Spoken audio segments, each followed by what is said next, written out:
Obrigado, senador Eduardo Gomes.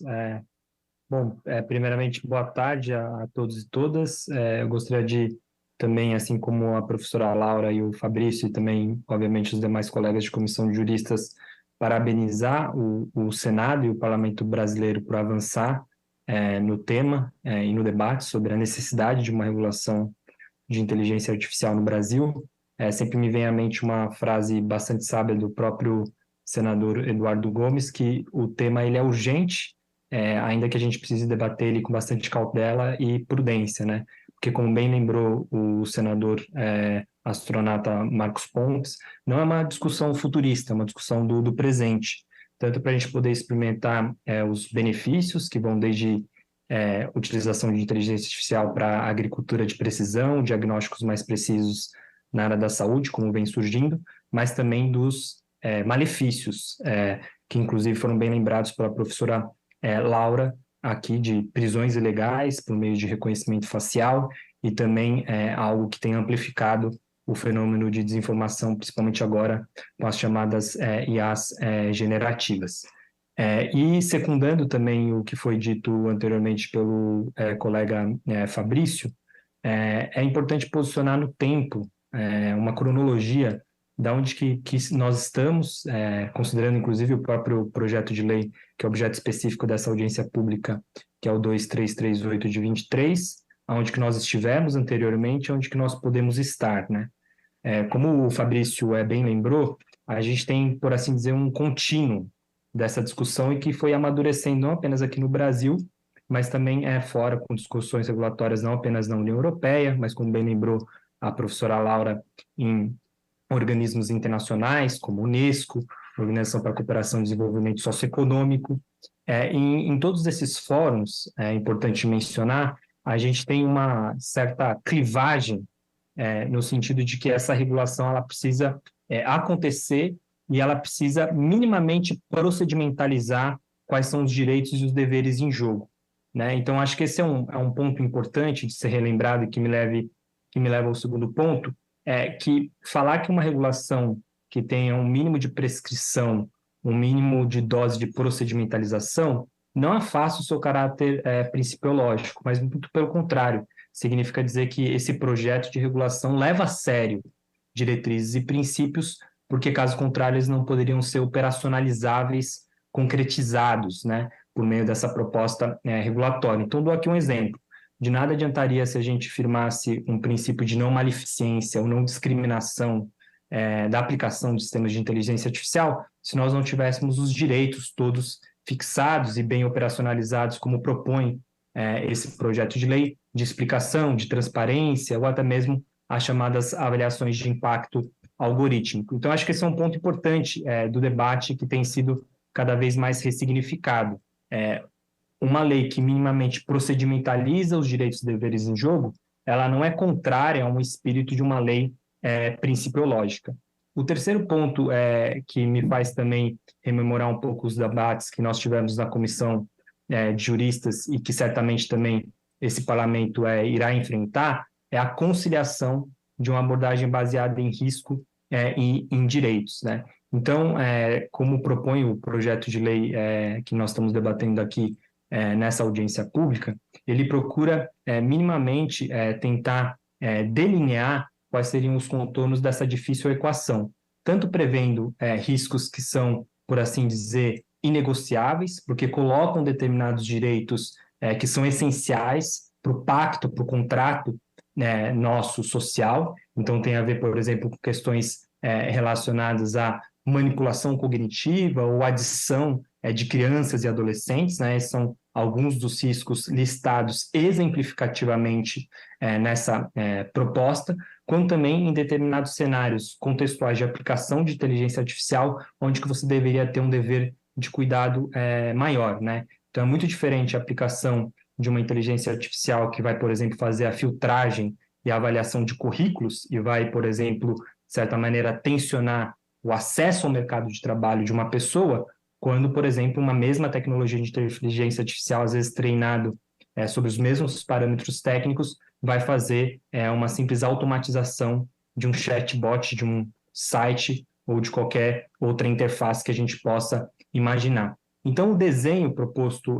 por esse projeto em específico, ele procura fazer essa conciliação e, como disse o senador Marcos Pontes, não procurar enrijecer e não procurar tentar trazer uma solução universal para uma tecnologia que ela é bastante variante, bastante cambiante, né? E dentro dessa perspectiva, me parece que, para além, inclusive, do próprio projeto de lei 238, é interessante notar como que essas propostas regulatórias que têm surgido reconhecem também as próprias insuficiências do próprio direito, entendendo numa cauda longa de como que a gente vai amadurecendo as tecnologias, as técnicas para gerenciamento de riscos da tecnologia. Então, também é importante destacar que esse projeto de lei não procura criar uma definição estanque do que é risco excessivo, alto ou de outros degraus que nós possamos imaginar. Tanto que ele prevê de forma expressa, inclusive diferentemente das outras propostas em discussão, que possa haver uma reclassificação desses riscos e que deve envolver necessariamente mercado, sociedade civil e academia, né? Então, não procura, de certa maneira, criar um ambiente regulatório monopolista e que seja objeto de capturação mais fácil apenas por quem vai vir a ser designada como uma possível autoridade competente, né? Então, é importante mencionar isso, desse óleo nas engrenagens dessa proposta regulatória, que pode ser, obviamente, aperfeiçoado, como, por exemplo, delineando melhor quais são os deveres de prestação de contas desse futuro órgão regulador. Isso é benéfico não apenas para a sociedade civil, mas também para o próprio mercado. Então, aqui o meu apelo vamos entender como que a gente pode aperfeiçoar dentro dessas balizas, dessas premissas necessárias que estão postas nesse desenho regulatório que se apresenta e que pode ser considerado um ponto de partida. Outra coisa que me chama a atenção nos debates pós a proposta desse projeto de lei também não cair, de certa maneira, numa cilada onde que o papel, a existência de uma autoridade reguladora com papel de coordenação seria rival a uma adoção de regulação descentralizada. Pelo contrário, me parece que é importante justamente a gente ter alguma autoridade que pelo menos tenha uma visão panorâmica